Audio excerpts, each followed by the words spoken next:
السلام علیکم ورحمۃ اللہ وبرکاتہ نحمده ونصلی علی رسولہ الکریم اما بعد فاعوذ باللہ من الشیطان الرجیم بسم اللہ الرحمن الرحیم رب اشرح لی صدری ویسر لی امری واحلل عقدۃ من لسانی یفقہوا قولی رب زدنی علما اللہم فقہنا فی الدین اللہم انی اسألک علما نافعا وعملا متقبلا ورزقا طیبا آمین یا رب العالمین۔ اس سے پہلے کہ ہم شروع کریں تھوڑا سا بات ہم کریں گے اپنے اس کورس کے اوپر، جو کہ ہم روز الگ الگ ایک کچھ سلیکٹڈ پورشن آف قرآن کو ہم ٹارگٹ کرتے ہیں اور اس کو ہم پڑھتے ہیں۔ اصل میں ہمارا جو اس کورس کا مقصد ہے وہ ہے رجوع الی اللہ، اللہ کی طرف رجوع، اللہ سے تعلق۔ اور کیونکہ دیکھیے جو عمل ہے نا، نماز پڑھنا، الحمدللہ ہم سب کو پتہ ہے اس کی ضرورت ہے، اور وہ قرآن میں آ جاتا ہے، بار بار ہم پڑھتے ہیں اس کو۔ جھوٹ نہ بولنا وہ بھی بہت بارہا آ جاتا ہے، دھوکہ نہ دینا وہ بھی ہر جگہ آ جاتا ہے۔ تو جتنے بھی اعمال ہیں، ڈوز اینڈ ڈونٹس ہیں، وہ بھی الحمدللہ قرآن میں بیان کیے گئے ہیں۔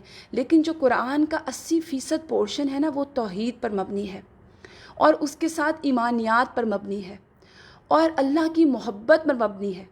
اور جتنا جتنا ہم اس قرآن کو پڑھتے ہیں اور سمجھ کر پڑھتے ہیں، اتنا اتنا دل میں اللہ سبحانہ تعالیٰ کی محبت جاگتی ہے، اتنی اتنی محبت آتی ہے پر مبنی ہے۔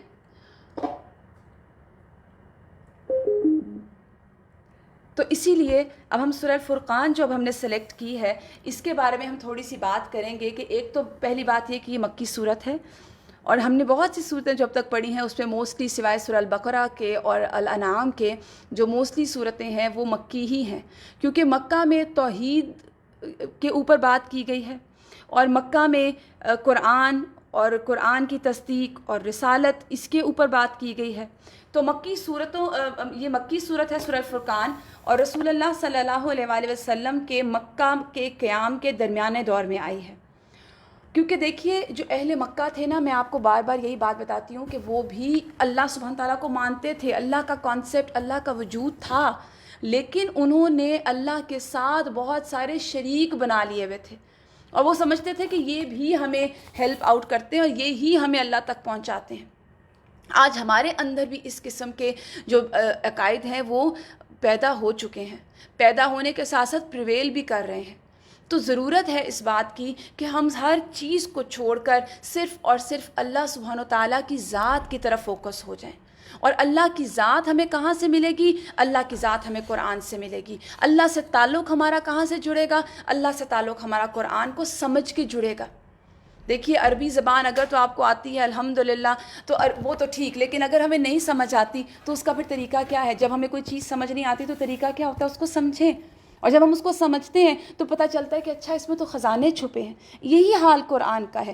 الحمدللہ ہم قرآن پڑھنے پڑھانے والے لوگ ہیں، ہم اس کی برکت حاصل کرتے ہیں، ہم تلاوتیں کرتے ہیں، لیکن ہم میں سے کتنے سمجھ کے پڑھتے ہیں؟ تو یہ جو لفظ ہے نا فرقان، پہلے تو ہم اس لفظ کو دیکھ لیں۔ اس کا مطلب ہے فارقہ، اس کا روٹ ورڈ ہے، اور مطلب ہے فرق کرنے والی، یعنی دو چیزیں، ایسی چیزیں جو پھٹ کے ہیں ایک ہی لیکن وہ الگ الگ ہو گئی۔ حق اور باطل وہ کیا ہے؟ دونوں میں فرق کرنے والا ہے یہ قرآن، اسی لیے اس سورت کا نام فرقان ہے۔ قرآن کا نام بھی فرقان ہے، قرآن کو بھی فرقان کہا جاتا ہے کہ وہ فرق کرنے والا ہے۔ اسی طرح یوم بدر کو فرقان کہا جاتا ہے۔ آپ کو پتہ ہے نا یوم بدر میں کیا ہوا تھا؟ 313 مسلمانوں نے اتنے سارے کفار کو ہرا دیا تھا۔ کیا ہوا تھا؟ حق نے باطل کو ہرایا تھا۔ تو یہاں پر سورہ الفرقان آج ہم آغاز کریں گے، اور جیسا میں نے آپ کو بتایا کہ اس کے موضوعات میں توحید ہے، رسالت، رسول اللہ صلی اللہ علیہ وآلہ وسلم کا دفاع کریں گے اللہ سبحانہ وتعالیٰ، قرآن کا دفاع کریں گے، جن لوگوں نے آپ کو جھٹلایا اور اللہ کو جھٹلایا اور قرآن کو جھٹلایا اس کا جواب دیا جائے گا انشاءاللہ۔ تو ہم شروع کرتے ہیں اس سورت کو۔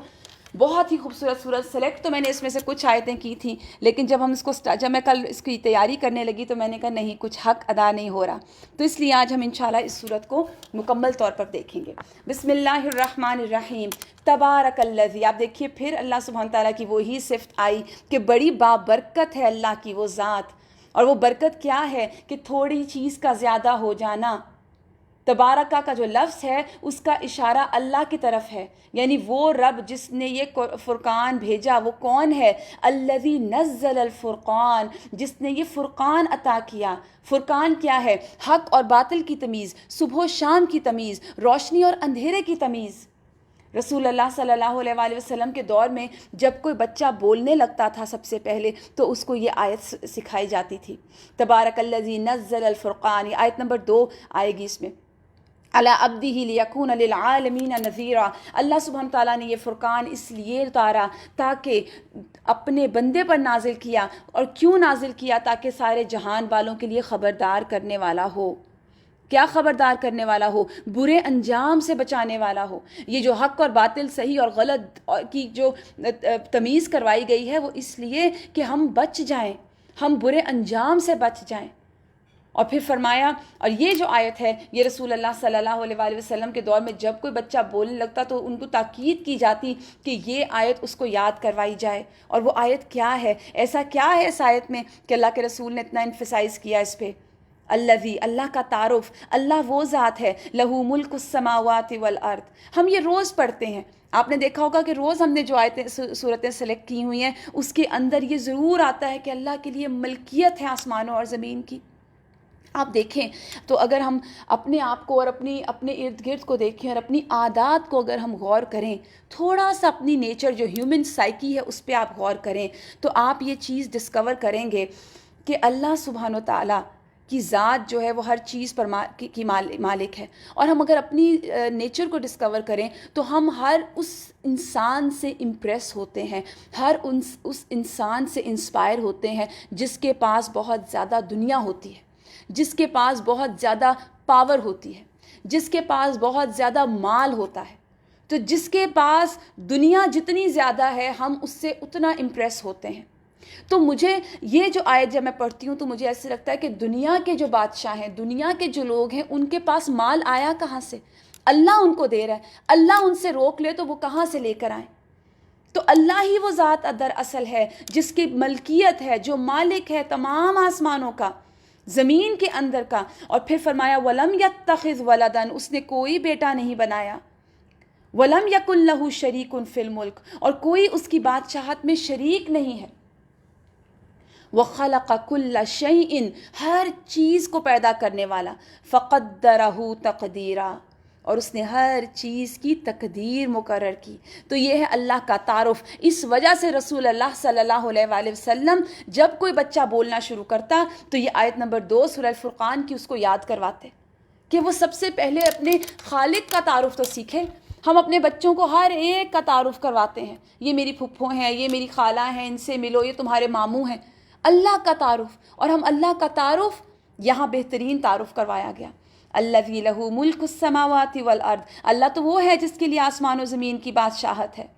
ولم یتخذ ولدا، اس نے کسی کو بیٹا نہیں بنایا۔ ولم یکن لہ شریک فی الملک، اس کی بادشاہت میں کوئی شریک نہیں۔ دنیا کے بادشاہ تو شراکت داروں کے بغیر بادشاہت چلا نہیں سکتے۔ وَخَلَقَ كُلَّ شَيْءٍ، ہر ایک کو پیدا کیا، اور صرف پیدا کر کے چھوڑ نہیں دیا۔ فَقَدَّرَهُ تَقْدِيرًا، یہ کیا چیز ہے فَقَدَّرَهُ تَقْدِيرًا؟ یعنی اس کی پلاننگ کی۔ اس کا کریٹر ہی نہیں ہے، اس کا پلانر بھی ہے کہ یہ جو دنیا میں ذات آ رہی ہے یہ کتنے دن جیے گی، نیک ہوگی بد ہوگی، مسلمان ہوگی کافر ہوگی۔ پھر فرمایا وَاتَّخِذُ مِن دُونِهِ آلِهَةً لَا يُخْلَقُونَ شَيْئًا وَهُمْ يُخْلَقُونَ وَلَا يُمْلِكُونَ لِأَنفُسِهِمْ ضَرًّا وَلَا نَفْعًا۔ اب ایسے رب کو چھوڑ کر لوگوں نے ایسے معبود بنا لیے جو کسی چیز کو پیدا نہیں کرتے بلکہ خود پیدا کیے جاتے ہیں، یعنی کریٹر نہیں کہ خود کریشن ہے، اور ان کو الہ بنا لیا جائے، ان کو اپنے نفع نقصان کا مالک سمجھا جائے، جو اپنے نفع نقصان کا اختیار نہیں رکھتے، جو مار نہیں سکتے، جو زندہ نہیں کر سکتے اور مرے ہوئے کو اٹھا نہیں سکتے۔ آپ لے آئیں اپنے ذہن میں کوئی دنیا کا طاقتور ترین شخص جو کسی مرے ہوئے کو زندہ کر سکے یا کسی کو مار سکے۔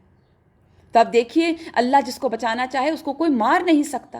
تو جہالت کی بنا پر جہاں ہو سکتا ہے کہ لوگ ایسے کریں، آنکھوں پر پردہ ہونے کی وجہ سے لوگ ایسے کریں، لیکن اصل میں تو پھر بات وہی ہے کہ انسان بے شک وہ کبوتر کی طرح آنکھیں بند کر لے، کہ بلی کو دیکھ کے کبوتر آنکھیں بند کر لیتا ہے نا کہ بلی نہیں ہے، لیکن بلی وہیں ہوتی ہے۔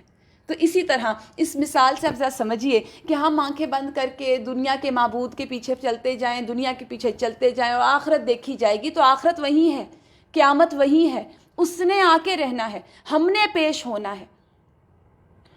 پھر فرمایا جن لوگوں نے نبی کی بات ماننے سے انکار کر دیا، وہ کہتے ہیں یہ فرقان یعنی قرآن ایک من گھڑت چیز ہے جسے یہ شخص اپنے آپ ہی گھڑ کے لے آیا ہے۔ یعنی یہ قرآن ان کو لگتا تھا رسول اللہ صلی اللہ علیہ وآلہ وسلم نے نعوذ باللہ خود گھڑ لیا۔ اب یہ کیسے ہو سکتا ہے کہ ایک شخص امی ہو، اور امی آپ جانتے ہیں کون ہوتا ہے؟ جس نے جو سیکھا ہو اپنی ماں سے سیکھا ہو، یعنی کبھی کوئی باقاعدہ تعلیم حاصل نہ کی ہو۔ آپ صلی اللہ علیہ وسلم امی تھے، پڑھنا لکھنا نہیں جانتے تھے، اور آپ ایسا کلام لے آئے۔ اب یہ جب ماننا نہیں چاہتے تھے تو انہوں نے کہا یہ خود گھڑ لیتے ہیں۔ جیسے میں نے آپ کو بتایا شروع میں سورت کے کہ اس سورت میں رسول کا دفاع کیا گیا ہے، رسول کو پروٹیکٹ کیا گیا ہے، قرآن کی احکامات کو پروٹیکٹ کیا گیا ہے، کیونکہ اہل مکہ مانتے نہیں تھے۔ پھر کچھ دوسرے لوگوں نے اس کام میں اس کی مدد کی، یعنی یہ لوگ یہ بھی بلیم کرتے تھے کہ کوئی اور آتا ہے، کوئی اور اسکالر آتا ہے، اجمی کوئی غلام آتا ہے اور وہ آ کے سکھا جاتا ہے۔ فقد جاءوا ظلما وزورا، اللہ سبحانہ تعالیٰ کہتے ہیں بڑا ظلم، سخت جھوٹ جس پر یہ لوگ اتر آئے ہیں۔ ظلم کیا ہے کہ یہ کتاب اللہ کی ہے، یہ کلام اللہ کا ہے، اللہ سبحانہ تعالیٰ اس کو اتار رہے ہیں، لانے والے رسول اللہ صلی اللہ علیہ وآلہ وسلم ہیں، اور لوگ کہہ رہے ہیں اس کو اللہ نے نہیں اتارا۔ پھر کہتے تھے کہ یہ پرانے لوگوں کی لکھی ہوئی چیزیں ہیں جنہیں یہ شخص نقل کرواتا ہے، اور وہ اسے صبح و شام سنوائی جاتی ہیں۔ اے نبی صلی اللہ علیہ وآلہ وسلم ان سے کہو کہ اسے نازل کیا ہے اس نے جو زمین و آسمان کا بھید جانتا ہے، سب رازوں سے واقف ہے، وہ اس کو نازل کر رہا ہے، اور تم لوگ یہ باتیں کر رہے ہو۔ اللہ اتنی بڑی نعمت عطا کر رہے تھے اور کس قدر ناقدری کی جا رہی ہے قرآن جیسی نعمت کی۔ پرانے لوگوں کی کہانیاں ہیں، کچھ بھی نہیں ہے اس میں، ایسی باتیں کی جاتی تھی۔ اللہ کہہ رہا ہے کہ زمین و آسمان کے جو بھید جانتا ہے نا۔ آپ دیکھیے کہ ہم جب کوئی کتاب پڑھتے ہیں ہم سب سے پہلے کیا دیکھتے ہیں؟ اس کا آتھر کون ہے، پھر آتھر کو دیکھ کے ہم جج کرتے ہیں کہ اچھا یہ تو بہت اچھا لکھنے والا ہے، یہ بہت اچھی اس نے بک جو لکھی ہے وہ بہت اچھی ہوگی۔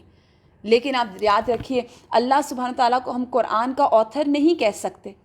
کیوں؟ کیونکہ جو بک آتھر ہوتا ہے نا وہ اپنے ماحول سے، اپنے سراؤنڈنگ سے نالج لے رہا ہوتا ہے، علم لے رہا ہوتا ہے۔ لیکن اللہ سبحانہ تعالیٰ کی ذات ایسی ہے جو اپنی سراؤنڈنگز کو، ہمارے ماحول کو نالج دے رہی ہے، علم دے رہا ہے وہ۔ تو اللہ کو کسی علم کی محتاجی نہیں ہے نعوذ باللہ، وہ تو آسمانوں اور زمین کے بھید جانتا ہے۔ اور حقیقت کیا ہے؟ انہ کان غفور الرحیمہ، کہ وہ بہت غفور الرحیم ہے۔ مراد کیا ہے کہ لوگوں کی حقیقت جان کر، ان کی ناقدریاں دیکھ کر بھی اللہ مہلت دے رہا ہے۔ اب دیکھیے ہماری کتنی ناقدری ہے ٹورڈز قرآن، ٹورڈز اللہ سبحانہ تعالیٰ۔ کل بھی ہم نے اس کو ڈسکس کیا، وہ کہتے ہیں نا لیٹس بی آنیسٹ، ہم سچ بات کریں، ہم خود کو خود سچے جواب دیں، ہم دوسروں کو جواب نہ دیں، ہم اپنے آپ کو آنیسٹلی جواب دیں۔ اللہ جانتا ہے کہ ہم کتنی قدر کرنے والے ہیں، پھر بھی وہ بڑا غفور الرحیم ہے، کہیں سے کوئی نعمت روکتا نہیں ہم سے۔ پھر ان لوگوں کے کچھ اور باتیں جو وہ اللہ سبحانہ تعالیٰ کے قرآن میں شکوک ڈالنے کے لیے کرتے تھے، شبہ کے لیے ڈالتے تھے کہ قرآن سے لوگ دور ہو جائیں، رسول سے لوگ دور ہو جائیں، دین سے لوگ دور ہو جائیں، تو کہتے ہیں یہ کیسا رسول ہے جو کھانا کھاتا ہے، بازاروں میں چلتا ہے، اس کے پاس کوئی فرشتہ کیوں نہیں آتا جو اس کے ساتھ رہتا ہے، جو نہیں ماننے والوں کو دھمکاتا؟ یعنی ان کو اتنی سپورٹ ملتی کہ فرشتہ ان کے ساتھ ہر وقت چلتا، کوئی نہ مانتا تو وہ فرشتہ دھمکاتا اس کو، یا کچھ اور نہیں تو ان کے لیے کوئی خزانہ کیوں نہیں اتارا جاتا؟ یعنی ان کے تو اپنے فائنینشیل اسٹیٹس اتنا خراب ہے، فائنینشلی اتنے یہ کمزور ہیں، تو یہ ہمیں کیا سمجھانے آ گئے ہیں؟ یعنی ان کو سپر ہیومن چاہیے تھا۔ آج ہمارا حال بھی کچھ ایسا ہی ہے، دین پڑھانے والا ہم چاہتے ہیں کہ بس وہ بیسٹ ہو، سپر ہیومن ہو، ہم اس کی کمزوریوں پہ کوئی کمپرومائز نہیں کرنا چاہتے۔ ہم یہ بھول جاتے ہیں کہ وہ بھی انسان ہے، اس سے بھی غلطی ہو سکتی ہے، کبھی بولنے میں، کبھی عمل میں، کیونکہ وہ بھی آپ کی اور میری طرح ہی محنت کر رہا ہے، مگر ہم اس کو دیکھنا چاہتے ہیں سپر ہیومن، اس سے کوئی غلطی نہ ہو، نہ ہم اس کو مارجن دیتے ہیں، نہ ہم دینا چاہتے ہیں۔ اور یہی تو رسول کے ساتھ بھی ہوا۔ پھر کہا جاتا ہے اس کے پاس باغ ہوتا جس سے یہ آرام سے اپنا فائنینشلی گزر بسر کرتا، اور یہ ظالم کہتے ہیں تم لوگ تو ایک سحر زدہ آدمی کے پیچھے لگ گئے ہو۔ اللہ اکبر! قرآن کی باتیں رسول اللہ صلی اللہ علیہ وسلم قرآن پڑھ کے سنا رہے تھے نا، اور یہ کہتے تھے کہ یہ میجیشین ہے، یہ جادوگر ہے، نعوذ باللہ، کہ تم تو ایک دیوانے کے پیچھے لگ گئے ہو. قرآن کی باتیں ان کو دیوانگی نظر آتی. آج بھی ایسی باتیں کی جاتی ہیں. آپ جب اللہ سبحانہ تعالیٰ کے لیے اپنا لائف سٹائل بدلتے ہیں نا اور آپ دین کی طرف آتے ہیں تو اسی طرح کے جملے سننے کو ملتے ہیں. اچھا آپ نے اسلام قبول کر لیا, اچھا آپ دین والے ہو گئے, اچھا اب آپ سلام کریں گے, آپ ہیلو ہائی نہیں بولیں گے, اچھا اب آپ برقع پہنیں گی, اچھا اب آپ نقاب کریں گی. اس قسم کے جملے سننے کو ملتے ہیں. یہ آج کی بات نہیں ہے, یہ تو اس دور سے ہو رہا جس دور میں قرآن آیا تھا. تو یہاں پر یہی اسی قسم کا طریقے سے ٹارگٹ کر رہے اور ظالم کہتے ہیں یہ تو ایک دیوانہ آدمی ہے. ہمیں بھی یہی کہا جاتا ہے نا جب ہم دین پڑھتے ہیں اور دین کو پریکٹس کرتے ہیں اور ہم تھوڑا سا اگر دین کے اوپر بالکل اسٹریٹ ہو جائے نا, اور وہ جو کل ہم نے 2 دن پہلے پڑھا تھا کہ کناروں پر رہ کر جو عبادت کرتا ہے, ہم کہیں نہیں ہم نے پورا دین کو امپلیمنٹ کرنا ہے اپنی زندگی میں, تو لوگ کہتے ہیں دین ہمیں یہ نہیں سکھاتا, تم پاگل ہو گئے ہو. پہلا جملہ یہ ملتا ہے سننے کو. تو یہ ظالم لوگ کہتے ہیں تم تو ایک دیوانے آدمی کے پیچھے لگ گئے ہو. دیکھو کیسی کیسی حجتیں یہ لوگ تمہارے آگے پیش کر رہے ہیں. ایسے بہکے ہیں کہ کوئی ٹھکانے کی بات ان کو سوچتی ہی نہیں. یعنی بے عقل باتیں, کیسی باتیں, صرف قرآن کے مقابلے میں اپنے آپ کو پروو کرنے کے لیے کہ ہم بہت بڑے ہیں. تو جو عہدہ ان کو دنیا میں ملا ہوا تھا اہل مکہ کو, یا آج مجھے اور آپ کو ملا ہوا ہے, جو طاقتیں ہمیں ملی ہیں وہ کہاں سے آئیں؟ اللہ نے دی ہیں. اللہ فرماتا ہے تبارک الذی, پھر فرمایا اللہ بڑا بابرکت ہے, الذی ان شاء جعل لک خیرا من ذلک جنات تجری من تحتها الانہار ویجعل لک قصورا. اللہ کے لیے کیا مشکل ہے, وہ چاہے تو ان کی بتائی ہوئی چیزوں سے زیادہ بڑھ کے تمہیں دے. یہ جو ڈیمانڈز کر رہے ہیں نا, ان ڈیمانڈ سے بڑھ کے تمہیں عطا فرمائے. وہ تمہیں دے سکتا ہے, ایک باغ نہیں بہت سے باغات دے سکتا ہے جن کے نیچے نہریں بہتی ہوں, محلات دے سکتا ہے. اللہ چاہتا تو اپنے نبی کو یہ سب عطا کرتا. رسول اللہ صلی اللہ علیہ وآلہ وسلم نے بائی چوائس مسکنت اختیار کی, بائی چوائس جو ہے فقراء اور مساکین کے زمرے میں رہنا پسند کیا. آپ صلی اللہ علیہ وسلم کی دعا ہے کہ اللہ مجھے مساکین کے ساتھ اٹھانا قیامت کے دن. حب المساکین مانگی آپ صلی اللہ علیہ وآلہ وسلم نے. کیوں محبت مانگی مساکین کی؟ کیوں؟ آپ دیکھیے جب ہمارے دل میں مسکینوں کی محبت آتی ہے نا, غرباء کی محبت آتی ہے, کمزوروں کی محبت آتی ہے, تو پھر ہمارے دل نرم ہوتے ہیں. پھر ہم اپنی نعمتوں کو دیکھتے ہیں کہ اللہ اس کے پاس نہیں ہے, وہ کیسا محروم ہے, وہ کیا محسوس کرتا ہوگا, میرے پاس ہے. لیکن آج ہمارے اندر سے یہ چیزیں کیوں چلی گئیں؟ کیونکہ ہم میں حب المساکین نہیں ہے, غریبوں کی محبت نہیں ہے, اور ہم ان کو اس طرح سے سمجھتے ہیں. ہمارے نزدیک کون سب سے امپورٹنٹ ہے؟ ہم کن کو عزتیں دیتے ہیں؟ جن کے پاس دنیا ہے, جو دنیا میں پاورفل ہیں, جو انفلوئنشل ہے, جو اسٹرانگ ہیں, ہمارے لیے وہ امپورٹنٹ ہے. جو ویک ہے فائنینشلی وہ ہمارے لیے امپورٹنٹ ہی نہیں ہے. رسول اللہ صلی اللہ علیہ وآلہ وسلم کے ارد گرد کون لوگ تھے؟ عبداللہ بن مسعود, خباب بن ارد, حضرت بلال رضی اللہ تعالیٰ عنہ, یہ سارے کون تھے؟ غلام. حضرت سلمان فارسی, یہ تمام لوگ کون تھے؟ غلام. اور اصل بات یہ ہے کہ یہ لوگ اس گھڑی کو جھٹلا چکے, یعنی قیامت کو نہیں مانتے, اور جو اس گھڑی کو جھٹلائے تو اس کے لیے ہم نے بھڑکتی ہوئی آگ مہیا کر رکھی ہے. اللہ اکبر. اور یہ بھڑکتی ہوئی آگ کے بارے میں اللہ سبحانہ تعالیٰ فرمائیں گے کہ یہ بھڑکتی ہوئی آگ جو ان کفار کے لیے تیار کی گئی ہے وہ اصل میں ہے کیسی. اذا رأتهم من مکان بعید سمعوا لها تغیظا وزفیرا. اور جب یہ دور سے دیکھے گی نا لوگوں کو, دور سے, تو وہاں پر ہی چیخے گی, چلائے گی اور ان کو پکڑ لے گی. آپ دیکھیے کہ جہنم بھی اس طرح غصہ کھائے گی ان مشرکین پر, ان نافرمانوں پر, ان اللہ کی قدر نہ کرنے والوں پر, اللہ کے کلام کی قدر نہ کرنے والوں پر, ان کا انکار کرنے والوں پر. اس طرح چیخے گی, چلائے گی کہ آ کے پکڑ لے گی. اللہ تعالیٰ کہتے ہیں جب دور سے ان کو دیکھے گی تو ان کے غضب اور جوش کی آوازیں سن لیں گے یہ لوگ. اور جب یہ دست و پادستہ, یعنی وَإِذَا أُلْقُوا مِنْهَا مَقَانًا ضَيِّقًا, اور جب اس میں ٹھونسے جائیں گے, تنگ اور تاریک جگہ. کہا جاتا ہے حدیث میں کہ جس طرح دیوار میں کیل ٹھونکا جاتا ہے, اس طرح لوگ جہنم میں ٹھونکے جائیں گے, دبایا دبا کے, پریس کر کر کے جہنم میں فکس کیے جائیں گے. حدیث میں آتا ہے, حضرت ابن عباس سے روایت ہے کہ ایک شخص کو جہنم کی طرف لے جایا جا رہا ہوگا تو دوزخ کے بعض حصے سمٹ کر سکڑ جائیں گے, اللہ رحمان فرمائے گا کیا ہوا؟ دوزخ جواب دے گی اے اللہ یہ مجھ سے پناہ مانگ رہا ہے. اللہ فرمائیں گے میرے اس بندے کو چھوڑ دو.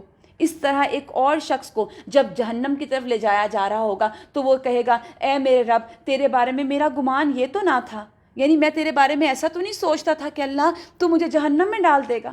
اللہ فرمائے گا تیرا گمان کیا تھا، یعنی تو کیا سوچتا تھا میرے بارے میں؟ تو جواب دے گا میرا گمان تو یہ تھا کہ تیری رحمت مجھے ڈھانپ لے گی. اللہ تعالیٰ فرشتوں سے فرمائے گا میرے اس بندے کو بھی چھوڑ دو. ایک اور شخص ہوگا جس کو دوزخ کی طرف لے جایا جا رہا ہوگا تو دوزخ چیختے چلاتے ہوئے اس کی طرف ایسے لپکے گی جیسے کھا جائے گی اس کو نا، اور اس طرح جوش مارے گی کہ ہر انسان کا دل دہل جائے گا.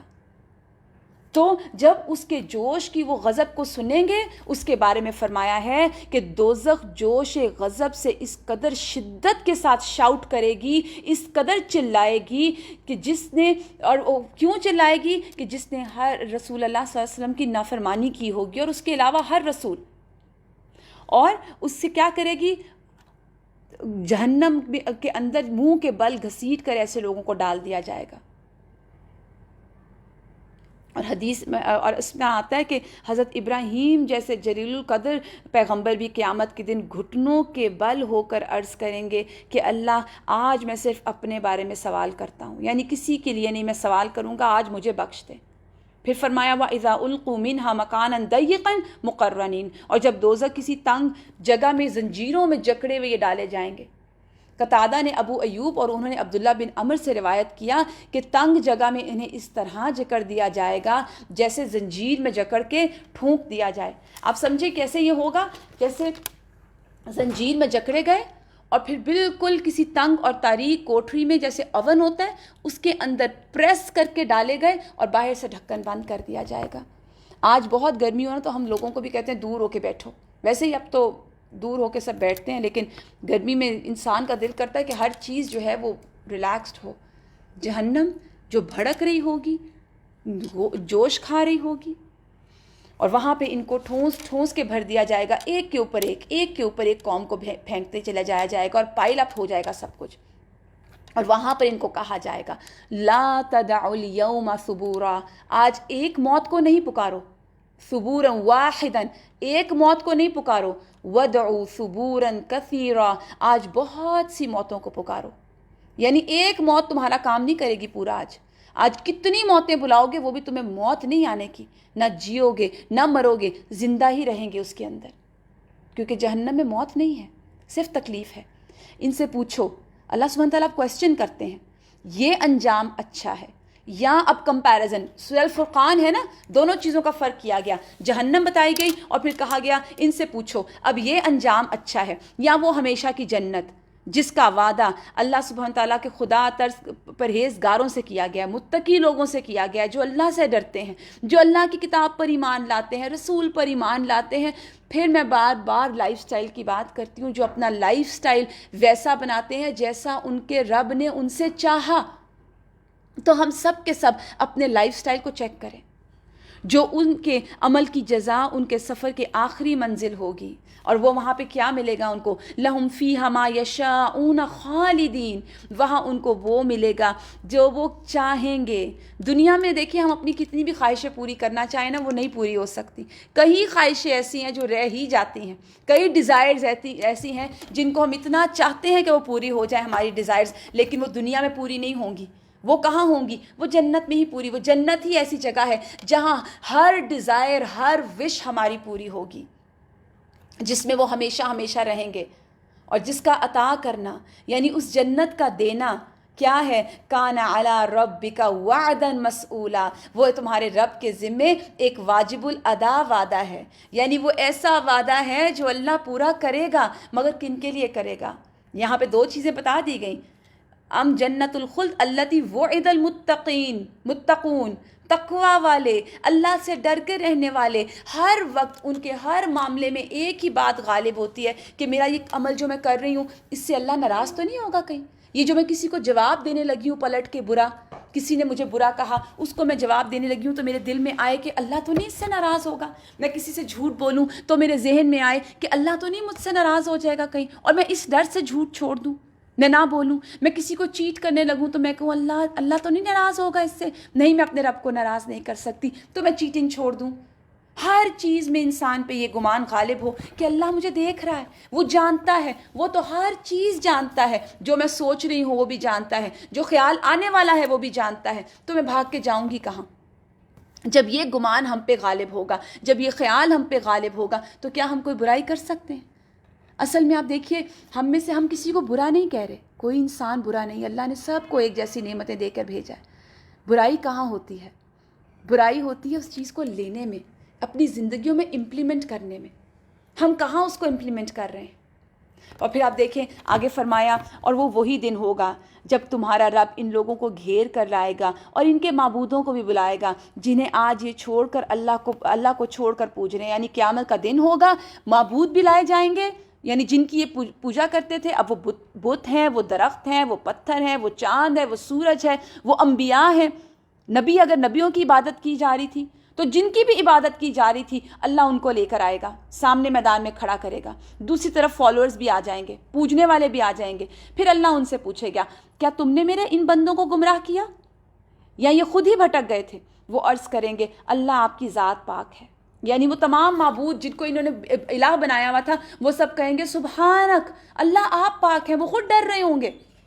وہ عرض کریں گے اللہ ہماری مجال تو یہ نہیں تھی کہ ہم آپ کے سوا کسی اور کو اپنا الہ بنا لیں، مگر آپ نے وَلَٰكِن مَتَّعْتَهُمْ وَآبَاءَهُمْ حَتَّىٰ نَسُوا الذِّكْرَ، مگر آپ نے ان کو اور ان کے باپ دادا کو خوب دنیا دے دی، خوب سامان دنیا دے دی، حَتَّىٰ نَسُوا الذِّكْرَ، یہاں تک کہ وہ ذکر کو بھول گئے، وَكَانُوا قَوْمًا بُورًا، اور وہ شامت زدہ ہو گئے، اور وہ ان کی شامت آ گئی اور وہ قابو آ گئے۔ آپ اگر اس چیز کو دیکھیں کہ یہاں پر جو چیز کی کہا بتائی گئی ہے وہ کیا ہے؟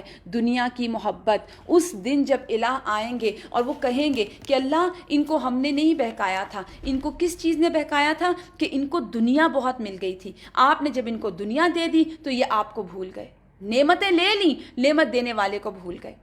اللہ سبحانہ تعالیٰ قرآن میں بھی فرماتے ہیں نا، انما مثل الحیات الدنیا کماء انزلناہ من السماء، بارش کی طرح ہے دنیا۔ کیا ہوتا ہے جب بارش ہوتی ہے تو ہر چیز ہری بھری ہو جاتی ہے، پھر کیا ہوتا ہے؟ ہر چیز ہری بھری ہوتی ہے، کچھ عرصہ زندہ رہتی ہے، پھر ختم ہو جاتی ہے۔ تو حدیث میں آتا ہے، رسول اللہ صلی اللہ علیہ وآلہ وسلم صحیحین میں فرماتے ہیں آخرت کے مقابلے میں دنیا ایسی ہے جیسے تم میں سے کوئی اپنی انگلی سمندر میں ڈبوئے تو دیکھو اس کی انگلی کے ساتھ سمندر کا کتنا پانی آ گیا۔ آج ہم اپنی زندگی کا کتنا وقت، اپنے دنوں کا کتنا حصہ دنیا کے لیے گزارتے ہیں، دنیا کے کاموں میں گزارتے ہیں۔ ذکر کے لیے ہمارے پاس وقت نہیں ہے، تلاوت قرآن کے لیے ہمارے پاس وقت نہیں ہے، مناسب طریقے سے اور خشوع اور خضوع والی نمازوں کے لیے ہمارے پاس وقت نہیں ہے۔ کیوں؟ کیونکہ ہم نے دنیا کے کام بہت زیادہ اکٹھے کر لیے۔ اور ایک اور حدیث میں آتا ہے کہ دنیا مومن کا قید خانہ ہے اور کافر کی جنت۔ بڑی خوبصورت حدیث ہے۔ مومن کے لیے قید خانہ کیسے ہے؟ یعنی اس کا دل نہیں لگتا دنیا میں، قید خانے میں دل نہیں لگتا نا، کیونکہ اس کو پتہ ہے کہ یہاں ہر چیز میں ریسٹرکشنز ہیں میرے لیے، میں تو جنت میں ہی جا کے آرام کروں گا۔ اور جو کافر ہے اس کے لیے دنیا کیوں جنت ہے؟ کیونکہ اس کو پتہ ہے جو کچھ ہے یہیں پہ آج ہی موج میلے کر لو، کل کس نے دیکھی ہے۔ ایک اور حدیث میں ہے کہ اگر اللہ کے نزدیک دنیا ایک مچھر کے برابر بھی قیمتی ہوتی تو کسی کافر کو پانی پینا نصیب نہ ہوتا۔ یعنی اگر دنیا اتنی قیمتی ہوتی نا اللہ کے لیے تو اللہ تعالیٰ کسی کافر کو پانی بھی نہ دیتے پینے کے لیے۔ یہ دنیا اللہ کے لیے قیمتی نہیں ہے، اس کی ویلیو نہیں ہے اللہ سبحانہ تعالیٰ کے لیے۔ تو اسی لیے انسان جو بھی اس دنیا میں اپنے آپ کو جتنا انوالو کرے گا اتنا وہ اللہ سے دور ہوتا جائے گا۔ حضرت مالک بن دینار نے کہا اس جادوگرنی سے بچو، یعنی دنیا کو جادوگرنی کہہ رہے ہیں، یہ علماء کے دلوں پر جادو کرتی ہے، یعنی اندر جا کے علماء کے دلوں میں ہرس اور ہوس پیدا کرتی ہے، اور پھر انسان کیا کرتا ہے؟ اپنے دین کے ذریعے سے دنیا کماتا ہے۔ اللہ اکبر۔ دنیا کی مثال میں ایک یہ بھی ہے، یونس بن عبید رحمہ اللہ کہتے ہیں کہ دنیا کی مثال سوئے ہوئے آدمی کی ہے کہ وہ خواب میں اچھی اور بری چیزیں دیکھتا ہے اور پھر اس کے بعد بیدار ہو جاتا ہے، یعنی یہ جو نیند ہے نا تھوڑی دیر کی، یہ وہ ہے جو ہم دنیا میں گزار رہے ہیں، اور جب جاگیں گے تو وہ موت کے دن ہی انسان جاگے گا، تب ہر چیز کی حقیقت کھل کر سامنے آ جائے گی۔ پھر اسی طرح کسی کا قول ہے کہ لوگ سوئے ہوئے ہیں، جب مر جائیں گے تو بیدار ہو جائیں گے۔ مطلب یہ ہے کہ جب موت آئے گی تو جاگ اٹھیں گے۔ تو دنیا میں ہمارے پاس کس چیز کا کتنا شوق ہے اور آخرت میں کتنا شوق ہے، اس سب کو ہم اپنے سامنے خود کیلکولیٹ کر لیں۔ پھر فرمایا یوں جھٹلا دیں گے وہ تمہارے معبود تمہاری ان باتوں کو جو آج تم کہہ رہے ہو، یعنی آج تم ان معبودوں کے لیے اللہ کو جھٹلا رہے ہو، کتاب کو جھٹلا رہے ہو، رسول کو جھٹلا رہے ہو، قیامت کے دن یہ تمہیں چھوڑ دیں گے۔ پھر تم نہ اپنی شامت کو ٹال سکو گے اور نہ کہیں سے کوئی مدد پا سکو گے، اور جو تم میں سے ظلم کرے اسے ہم عذاب کا مزہ چکھائیں گے۔ پھر فرمایا اے نبی تم سے پہلے جو رسول ہم نے دنیا میں بھیجے وہ سب کھانا کھانے والے اور بازاروں میں چلنے پھرنے والے لوگ تھے، یعنی دنیا کی چیزیں پیغمبر استعمال کرتے ہیں، وہ بھی سب وہ نعمتیں استعمال کر رہے ہوتے ہیں، کھاتے پیتے ہیں، شادیاں کرتے ہیں، بچے پیدا کرتے ہیں، ہر چیز کرتے ہیں، لیکن اللہ کو نہیں بھولتے، اپنا مشن نہیں بھولتے، اللہ کی یاد نہیں بھولتے۔ اور پھر اللہ سبحانہ تعالیٰ بڑی ہی خوبصورت آیت آگے فرماتے ہیں، اور یاد رکھیے اگر یہ آیت ہم لوگ اپنے ذہنوں میں رکھیں تو ہمارے معاملات بہترین طریقے کے ہو جائیں۔ لیکن وہی بات ہے نا کہ جو شیطان ہے ہمارا دشمن، وہ ہر لمحے ہمیں بھلانے کے اوپر تیار رہتا ہے۔ اللہ فرماتے ہیں وَجَعَلْنَا بَعْدَكُمْ لِبَعْدٍ فِتْنَةً، ہم نے بنایا بعض کو بعض کے لیے فتنہ، آزمائش۔ اتصبرون، آگے اللہ سبحانہ تعالیٰ کوسچن کرتے ہیں کیا تم صبر کرو گے، کیا تم صبر کرنے والے ہو؟ یعنی اللہ سبحانہ تعالیٰ نے آزمائش بنا دی، اب تمہارا عمل کیا ہے؟ بعض انسان بعض کے لیے آزمائش، اس سے کیا مراد ہے؟ دیکھیے ایک کے پاس دولت ہے دوسرے کے پاس نہیں، ایک کے پاس قوت ہے دوسرے کے پاس نہیں، ایک کے پاس حسن ہے دوسرے کے پاس نہیں، چلیے اس کو چھوڑیے، اب فتنے کو ذرا ہم اور وسیع معنی میں دیکھتے ہیں۔ آپ کبھی خود سوچئے، کبھی ایسا ہوتا ہے کہ شوہر اور بیوی کا مزاج نہیں ملتا آپس میں، پوری زندگی گزر جانے کے باوجود نہیں ملتا، تو کیا وہ ایک دوسرے کے لیے فتنہ نہیں بن جاتے، آزمائش نہیں بن جاتے؟ اللہ آگے کیا کوسچن کر رہے ہیں، اتصبرون، کیا تم صبر کرو گے؟ ہم سے ریکوائرڈ کیا ہے کہ وہ صبر کرے انسان۔ حدیث میں آتا ہے رسول اللہ صلی اللہ علیہ وآلہ وسلم نے فرمایا وہ مومن جو لوگوں میں مل جل کر رہتا ہے اور ان کی اذیتوں پر صبر کرتا ہے، اجر کے لحاظ سے اس مومن سے بہتر ہے جو لوگوں میں مل جل کر نہیں رہتا، ان کی اذیتوں پر صبر نہیں کرتا۔ اسی طرح آپ دیکھیے بسا اوقات اولاد ہوتی ہے، آپ کے دلوں کا ٹکڑا ہے، آپ کی ان سے شدید محبت ہے، لیکن وہ آپ کے طریقے پر نہیں، وہ آپ کی بات نہیں سمجھتے، وہ آپ کی بات کو فالو نہیں کرتے۔ کیوں؟ کیونکہ پہلی بات ہے کہ آپ کی اور ان کی عمروں میں فرق ہے، آپ کے ان کے تجربوں میں فرق ہے، آپ کے ان کے شوق میں فرق ہے۔ ہم چاہتے ہیں وہ ہمارے دین پر آ جائے، ہمارے طریقوں پر آ جائے، ہمارے شوق ان کے شوق بن جائیں، لیکن وہ ایسا نہیں کرتے، وہ بہت ٹف ٹائم دیتے ہیں، اور اس میں پھر انسان کو کیا کہا گیا، اتصبرون، کیا تم صبر کرتے ہو، کیا تم صبر کرو گے؟ یہ جو بار بار پوچھا جا رہا ہے نا، یہاں پہ جو پوچھا گیا اتصبرون، یہ بہت ہی پاورفل لائن ہے۔ کس سے خطاب ہے؟ مومنوں سے خطاب تھا کہ وہ انسان اس وقت اہل مکہ تکلیف دے رہے تھے بہت زیادہ، مگر اللہ سبحانہ تعالیٰ پوچھتے ہیں ہم نے تو بنایا ہے، یہ تو فتنہ بنے گا، یہ تو زندگی کا سٹائل ہے، ایک انسان دوسرے انسان کی آزمائش ہے۔ کویسچن کیا جا رہا ہے اتصبرون، مجھ سے، آپ سے۔ پھر کئی دفعہ ملازمین آزمائش بن جاتے ہیں، وہ بات سن کر نہیں دیتے، وہ بھی آزمائش ہے۔ پھر کویسچن ہے اتصبرون، اور آگے تو اللہ سبحانہ تعالیٰ ایسا دل بندھاتے ہیں، اللہ فرماتے ہیں وَكَانَ رَبُّكَ بَصِيرًا، تیرا رب تجھے دیکھ رہا ہے۔ یعنی جب ہم صبر کرتے ہیں، اپنے آپ کو روک لیتے ہیں، یاد رکھیے مومنوں کو صبر ہتھیار کے طور پر یہاں دیا جا رہا ہے، اور یہ جو کہا گیا نا وَكَانَ رَبُّكَ بَصِيرًا، یہ انسان کا دل ایک دم بہت بڑا کر دیتا ہے کہ کیا میں صبر کر رہا ہوں، میں اپنے آپ کو نیگیٹو ریاکشن سے روک رہا ہوں، میں اپنی فیلنگز کو کنٹرول کر رہا ہوں، میں کسی کو کچھ کہہ نہیں رہا اور میں چپ ہوں صرف اللہ کی خاطر، تو میں اب اللہ کی نظر میں ہوں، اللہ سے اجر مانگتا ہوں تو اللہ مجھے اجر دے گا۔ تو اس آیت کو تو ہم سب اپنے ذہنوں میں رکھیں ہر وقت، اللہ اگر ہمیں توفیق دے۔ لیکن شیطان بہت زیادہ ایکٹیو ہے نا، اللہ نے اس کو بہت طاقت دی ہے، اور وہ اسی طاقت کے ذریعے ہم پر حملہ آور ہوتا ہے، اور ہمیں طاقت کہاں سے ملے گی؟ اللہ کے ساتھ تعلق قائم کرنے سے، قرآن پڑھنے سے۔ آپ دیکھیے ایسی آیتیں جب انسان پڑھتا ہے تو انسان کہتا ہے اب جو مرضی کوئی کر لے میں صبر کروں گی، کیونکہ میں اپنے رب کی نظر میں ہوں۔ لیکن وہ پھر ایسے ایسے وار کرواتا ہے کہ ہم بول ہی پڑتے ہیں، ایسے جملے بول جاتے ہیں جو دوسروں کو تکلیف دیتے ہیں، اذیت دیتے ہیں۔ تو اللہ سے اس کے لیے مدد مانگے کہ اللہ وہ شیطان تو طاقتور ہے مگر میں بھی تو تیرا بندہ ہوں نا، میں تجھ سے مانگ رہا ہوں، تو کیا تو میری مدد نہیں کرے گا؟ میں بھی صبر کرنا چاہتا ہوں، میں تیری نظروں میں رہنا چاہتا ہوں۔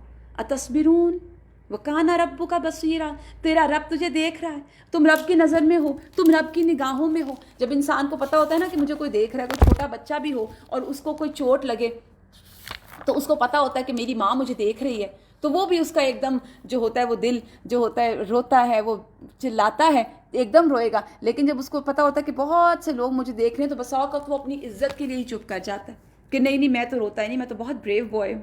ایسے ہوتا ہے، بچے ایسے کرتے ہیں۔ تو آپ یہ دیکھیے کہ یہاں پہ جو بات ہے نا وکان ربک بصیرا، تو انسان کو جب تکلیف آئے، ٹھوکر لگے، کسی سے کوئی اذیت ملے تو اپنے رب کے آگے روئیں، اپنے رب سے شکایت کریں۔ ہماری شکایتیں ان بندوں کے سامنے ہوتی ہیں جو صرف ہمیں سنتے ہیں ہمارے سامنے اور پیچھے سے یہاں مذاق کرتے ہیں، لوگوں میں ڈسکس کرتے ہیں۔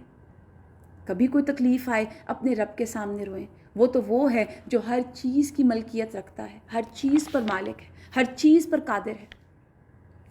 پھر فرمایا وقال الذین لا یرجون لقاءنا، جو لوگ ہماری ملاقات کا اندیشہ نہیں رکھتے وہ کہتے ہیں کیوں نہ ہمارے پاس فرشتے بھیجے جائیں۔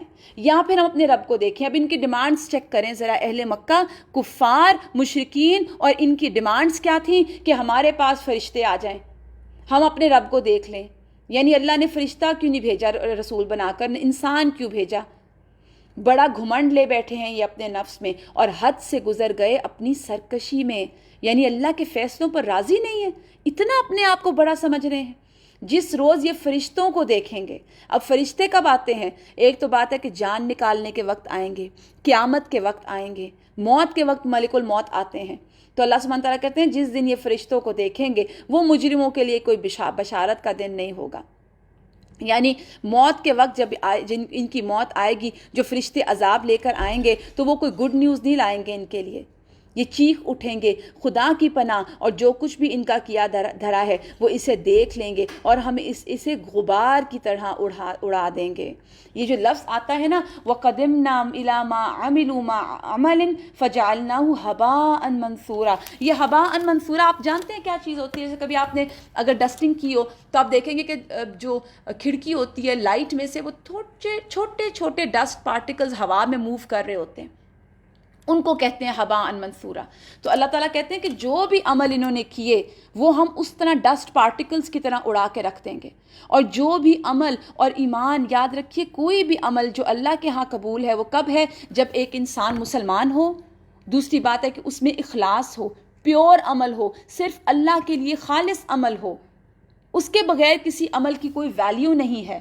رسول اللہ صلی اللہ علیہ وآلہ وسلم نے فرمایا میں اپنی امت کے ان لوگوں کو ضرور جانتا ہوں جو قیامت کے روز تہامہ پہاڑ کے برابر نیکیاں لے کر آئیں گے، یعنی پہاڑ برابر نیکیاں ہوں گی ان کی، لیکن اللہ ان کی نیکیوں کو فضا میں پھیلے ہوئے غبار کی طرح اڑا دیں گے، بے اہمیت کر دیں گے۔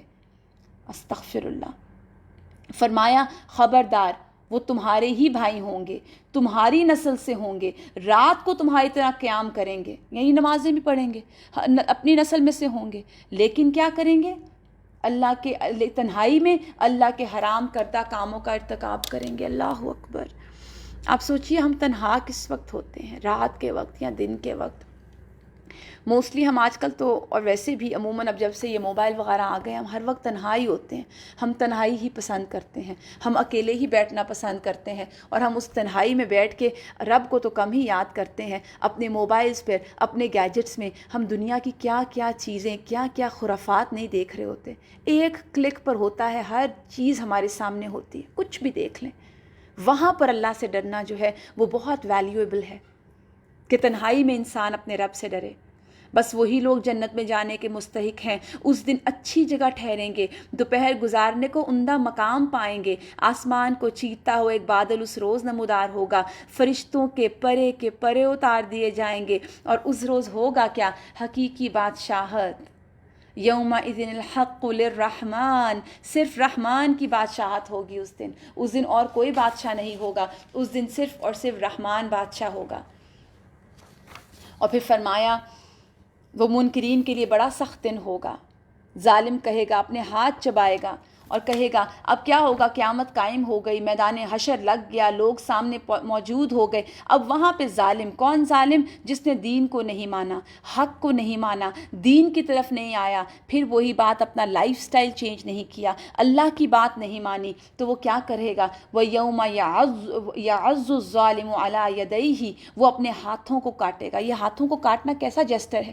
جب انسان کو کچھ سمجھ نہیں آ رہی ہوتی کہ میں کروں کیا، جب وہ اریٹیشن کی حدوں کو پہنچ جاتا ہے، اپنے ہاتھوں کو کاٹے گا اور وہ کہے گا یقولو، کہے گا یا لیتنی، ہائے افسوس، اوہ ہو، اتخذ مع الرسول سبیلا، کاش میں رسول کے ساتھ راستہ بنا لیا ہوتا، میں نے کاش میں رسول کے ساتھ ہوتا، میں رسول کا فالوور ہوتا۔ پھر کہے گا لقد ادلنی یا ویلتا لیتنی لم اتخذ فلانا خلیلا، ہائے افسوس، کاش میں فلاں کو دوست نہ بناتا۔ اور کیوں دوست نہ بناتا؟ لقد ادلنی عن الذکر بعد اذ جاءنی، اور حالانکہ اس نے تو مجھے ذکر سے بھلا دیا جب کہ وہ میرے پاس آ گیا تھا، نصیحت جو میرے پاس آ گئی تھی میرے دوست نے مجھے اس سے بھلا دیا۔ پھر کہے گا وَكَانَ الشَّيْطَانُ لِلْإِنسَانِ خَذُولًا، اللہ فرماتے ہیں اور شیطان انسان کے حق میں بڑا ہی بے وفا نکلا، یعنی اس نے دنیا میں شیطان صرف انسانوں کو دوست بنایا ہوا تھا۔ رسول اللہ صلی اللہ علیہ وآلہ وسلم نے فرمایا نیک ساتھی یعنی نیک دوست کی مثال کستوری والے کی مانند ہے، اگر تجھے اس کی کستوری نہ بھی ملے تو اس کی خوشبو ضرور پہنچے گی، اور برے ساتھی کی مثال بھٹی والے کی طرح ہے، اگر تجھے اس کی کالک نہ بھی لگی تو دھواں ضرور آئے گا۔ رسول اللہ صلی اللہ علیہ وآلہ وسلم نے یہ بھی فرمایا ہے کہ انسان اپنے دوست کے دین پر ہوتا ہے، اس لیے تمہیں غور کر لینا چاہیے کہ تم کس کو دوست بنا رہے ہو۔ ہم سب اپنی اپنی فرینڈشپس چیک کریں۔ دیکھیے انسان ہمیشہ لائک مائنڈڈ پیپل کو ہی فرینڈ بناتا ہے اور انہی کے ساتھ خوش رہتا ہے اور انہی کے ساتھ انہی کو انجوائے کرتا ہے، انہی کی کمپنی میں خوش رہتا ہے۔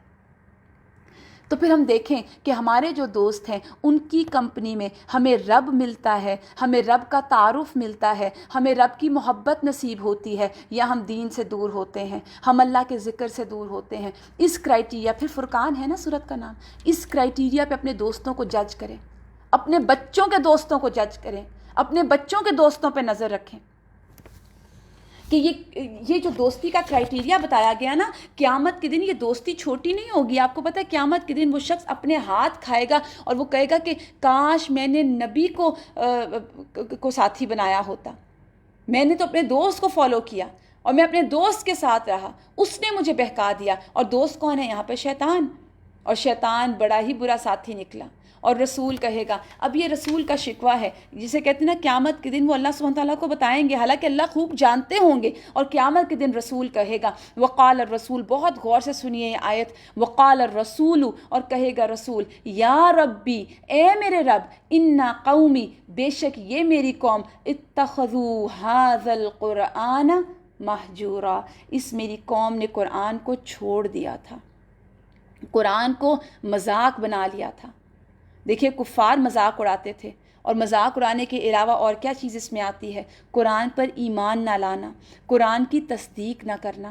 امت کے وہ لوگ جو قرآن کو پڑھ کر بھول جائیں وہ بھی اس میں شامل ہیں۔ رسول کہیں گے کہ انہوں نے قرآن کو مذاق بنا لیا تھا، قرآن کو چھوڑ دیا تھا۔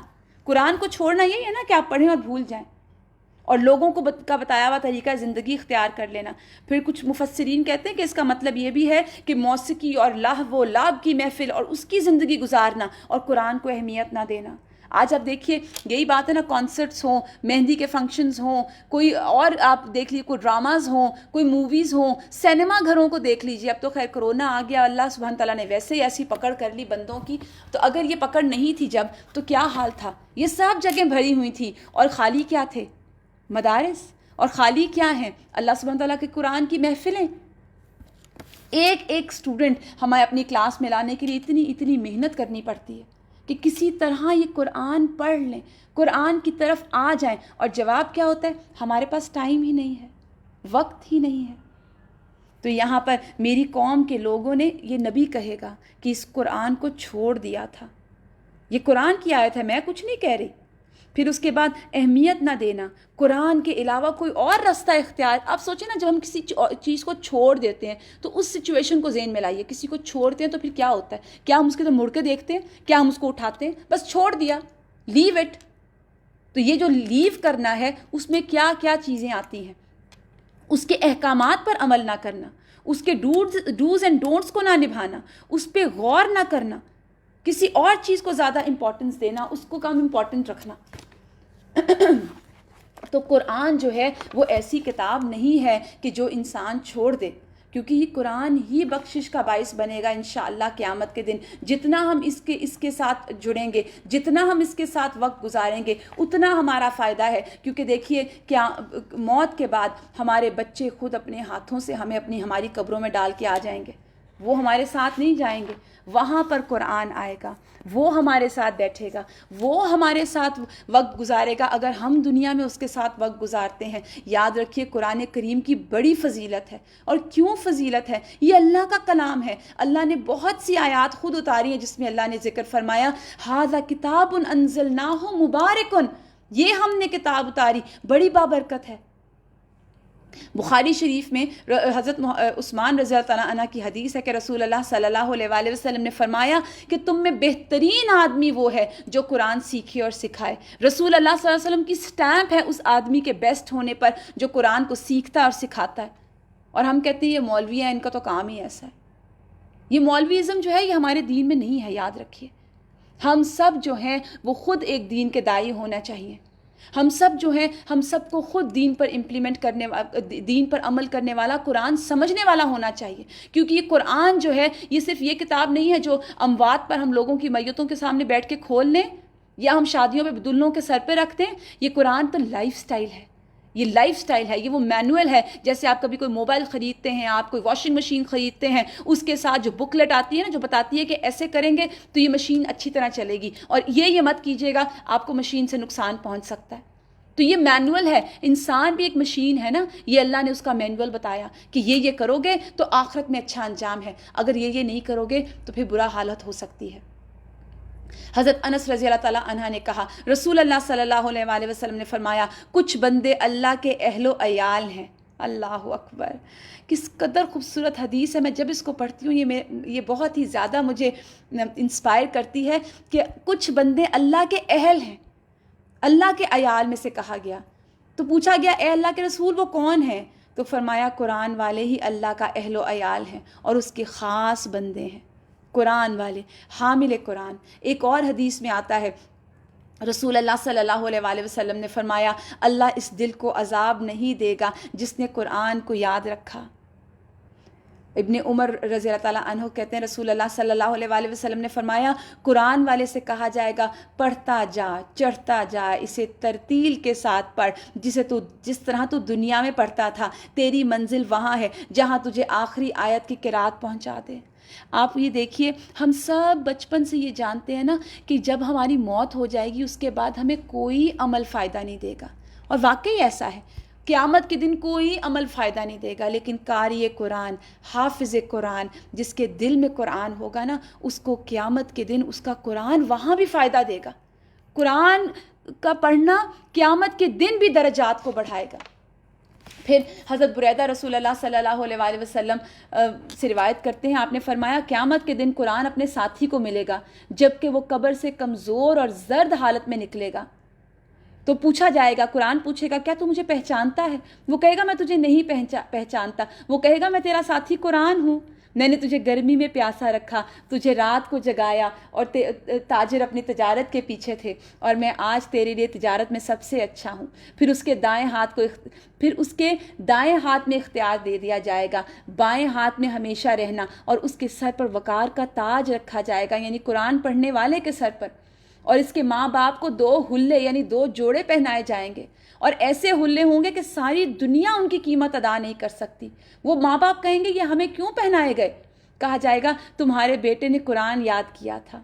پھر کہا جائے گا جنت کے درجات اور بالا خانوں میں پڑھتا جا اور چڑھتا جا. اور جب تک پڑھتا جائے گا، چڑھتا جائے گا، خواہ آہستہ پڑھے یا تیزی سے پڑھے.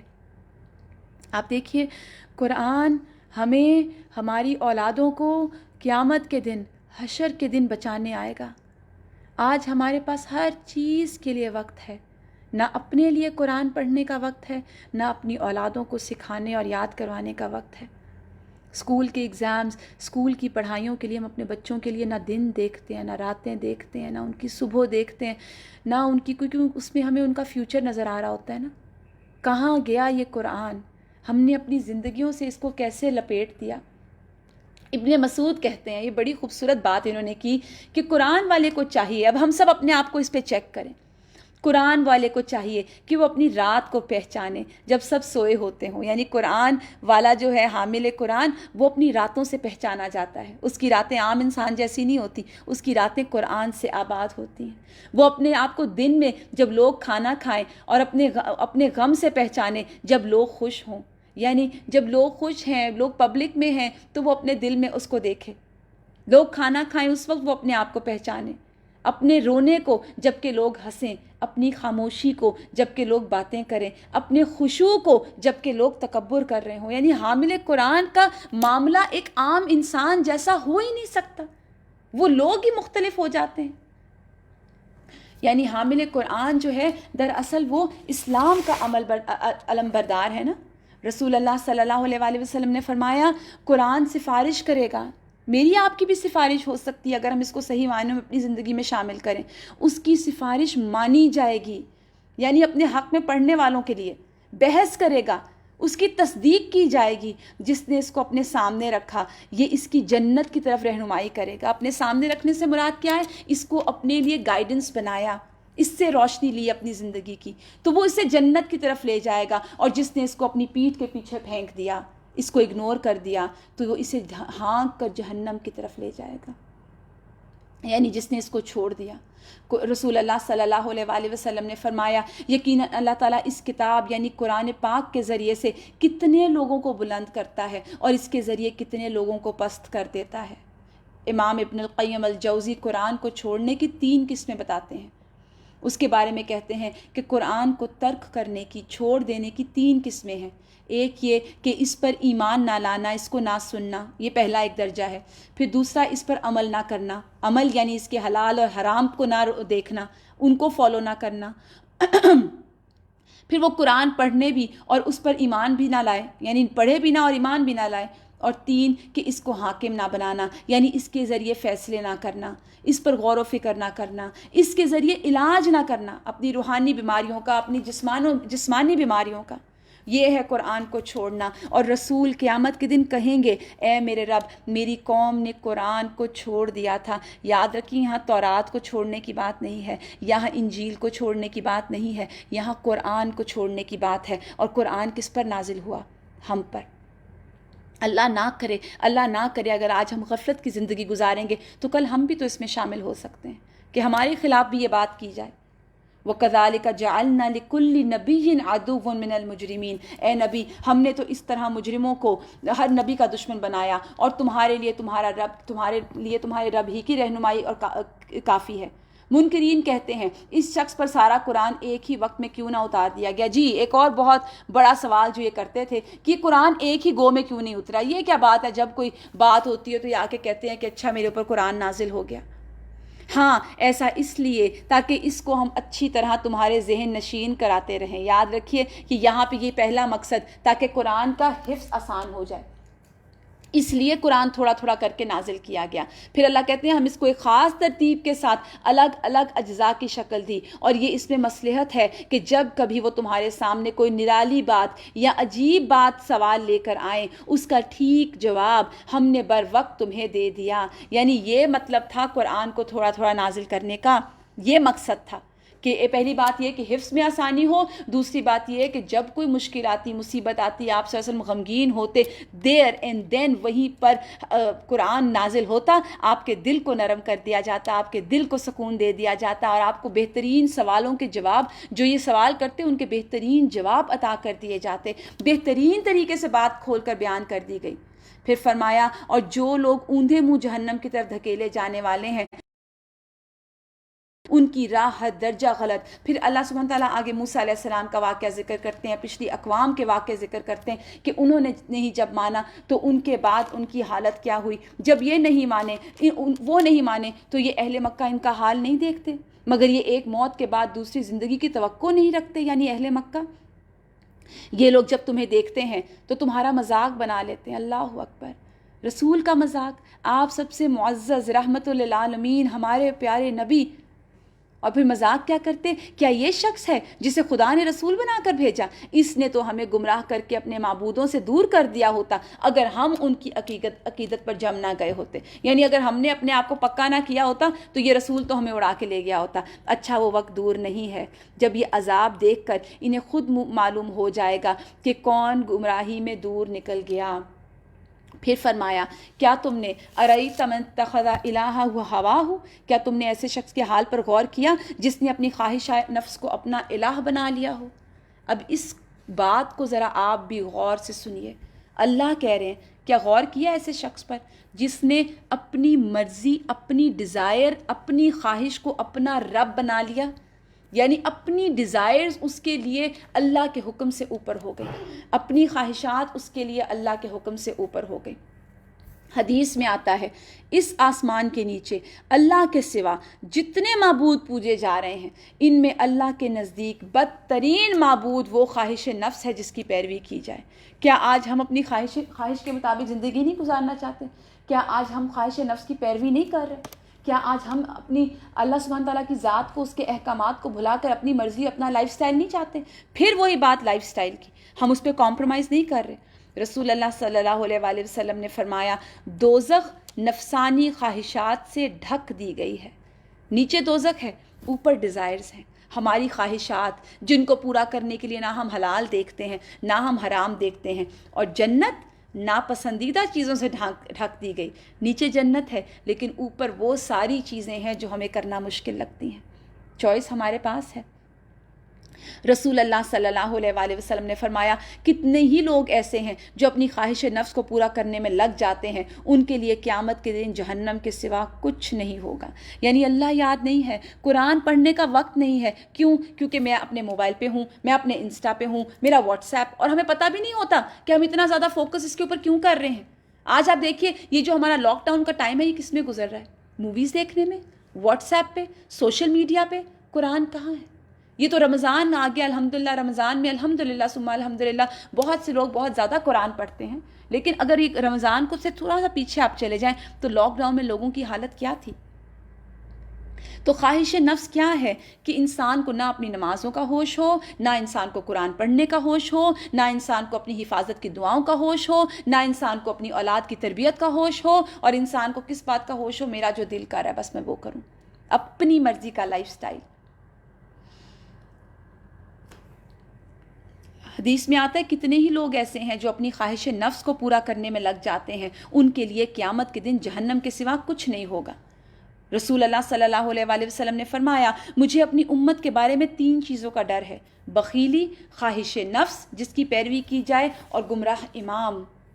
تو آپ دیکھیے یہاں پر اللہ تعالیٰ کہہ رہے ہیں کہ بس کوئی مذہب اور ذات نہیں ہے ایسے شخص کی جو کہہ رہا ہے کہ تم اپنے خواہش, اس کا مذہب کیا ہے, اس کی خواہش, اس کا دین کیا ہے, اس کی خواہش. جہاں خواہش, اس کی مرضی, اس کی ڈیزائرز پوری ہوتی ہیں وہاں وہ خوش ہے. جہاں اس کی ڈیزائرز کے مطابق دین آ گیا وہاں وہ دین کو چھوڑ دیتا ہے. اللہ کہتے ہیں کیا تم ایسے شخص کو راہ راست پہ لانے کا ذمہ لے سکتے ہو؟ کیا تم سمجھتے ہو کہ ان میں سے تم اکثر سنتے اور سمجھتے ہیں؟ نہیں, یہ جانوروں کی طرح ہیں, ان سے بھی گئے گزرے.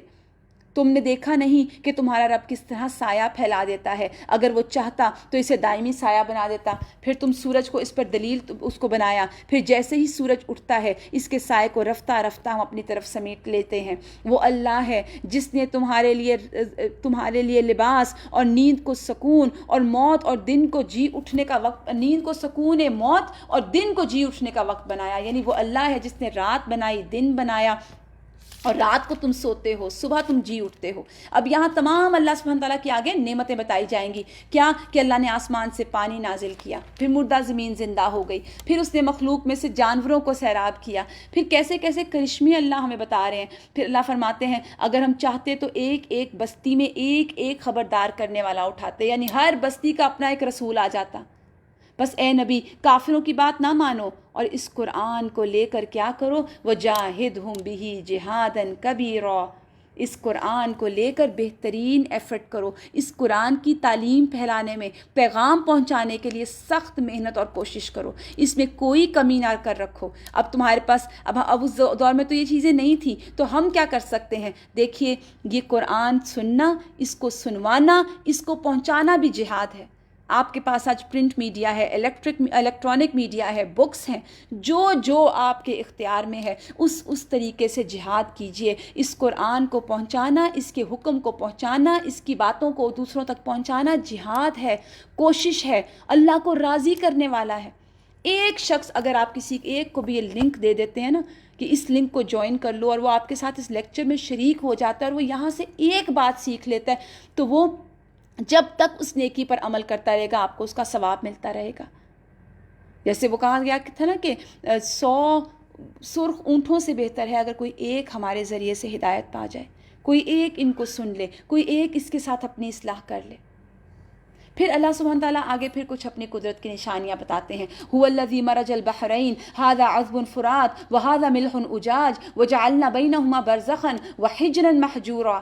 اللہ تو وہ ہے جس نے 2 سمندروں کو ملا رکھا ہے۔ آپ نے بہت دفعہ وہ ویڈیو دیکھی ہوگی، اب نیٹ پہ سرکولیٹ کرتی ہے۔ رسول اللہ صلی اللہ علیہ وسلم نے تو نہیں دیکھی تھی اس دور میں، جو 2 دریاؤں کے ملنے کا، 2 سمندروں کے ملنے کا منظر ہے، ایک میٹھا دوسرا تلخ، دونوں کے درمیان پردہ حائل ہے، ایک رکاوٹ ہے جو انہیں گڑمڑ ہونے سے روکے ہوئے ہے، اور وہی ہے جس نے پانی سے ایک انسان پیدا کیا، اور پھر ایک انسان تھا نا، اس سے پھر کیا کیا، فجعلہ نسبا وصہرا، اس سے نسب اور سسرال کے 2 الگ الگ سلسلے چلائے۔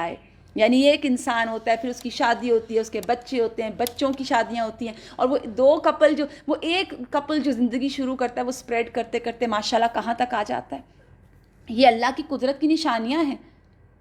پھر فرمایا اللہ تیرا رب بڑی قدرت والا ہے، اور اس خدا کو چھوڑ کر لوگ کس کو پوج رہے ہیں جو نفع دے سکتے ہیں نہ نقصان، اور اوپر سے یہ کہ کافر اپنے رب کے مقابلے میں ہر باغی کا مددگار ہے۔ اے نبی تم کو تو ہم نے بس ایک بشارت دینے والا، خبردار کرنے والا بنا کر بھیجا، ان سے کہہ دو کہ میں تم پر کوئی اجرت نہیں مانگتا اس کام کے لیے، میرا اجر تو میرے رب کے ذمہ ہے۔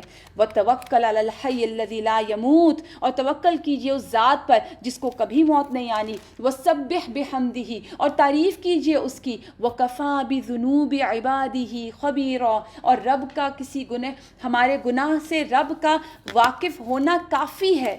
یعنی گناہ اگر کوئی انسان کر لیتا ہے، اس سے کوئی خطا ہو گئی، تو اس کی تشہیر نہیں کرنی، لوگوں کو جا کے نہیں بتانا کہ میرے سے یہ ہو گیا، میں نے یوں کر دیا، نہیں، کوئی بات نہیں، گناہ ہو گیا تو بس اس رب کا جاننا کافی ہے، اس رب کا علم ہونا کافی ہے۔ ہمارا تو حال ہی ہوتا ہے کہ جس دن ہم اگر کبھی فجر چھوٹ جائے، ہم صبح اٹھ کے ہر ایک کو بتاتے ہیں آج میری فجر چلی گئی۔